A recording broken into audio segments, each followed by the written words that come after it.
ভারতের প্রতিবেশী দেশ এবং তাদের সীমান্তবর্তী রাজ্য। একদিকে দেশের নাম দেওয়া আছে, একদিকে সীমান্তবর্তী রাজ্য, অর্থাৎ ভারতের কোন কোন রাজ্যের সাথে সীমান্ত করেছে প্রতিবেশী যে দেশগুলা। প্রথমে দেখা যাক এখানে বাংলাদেশ যেটি সীমান্ত করেছে পশ্চিমবঙ্গ, অসম, মেঘালয়, ত্রিপুরা ও মিজোরামের সাথে। চীন যেটি সীমান্ত করেছে অরুণাচল প্রদেশ, সিকিম, উত্তরাখণ্ড, হিমাচল প্রদেশ, লাদাখের সাথে।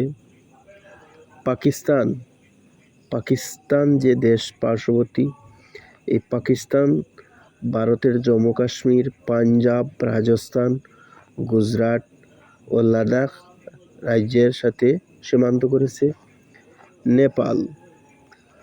নেপাল যে পার্শ্ববর্তী দেশ, সেটি ভারতের সিকিম, পশ্চিমবঙ্গ, বিহার, উত্তরপ্রদেশ, উত্তরাখণ্ডের সাথে সীমান্ত করেছে।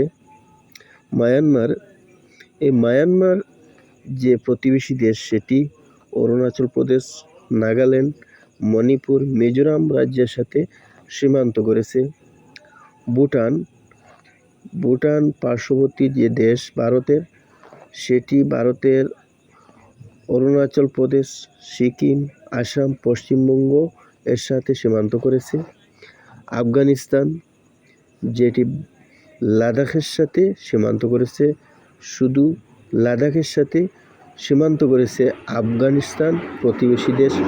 এই হলো ভারতের প্রতিবেশী দেশ এবং তাদের সীমান্তবর্তী রাজ্যসমূহ আজকে আলোচনা করলাম। Thank you.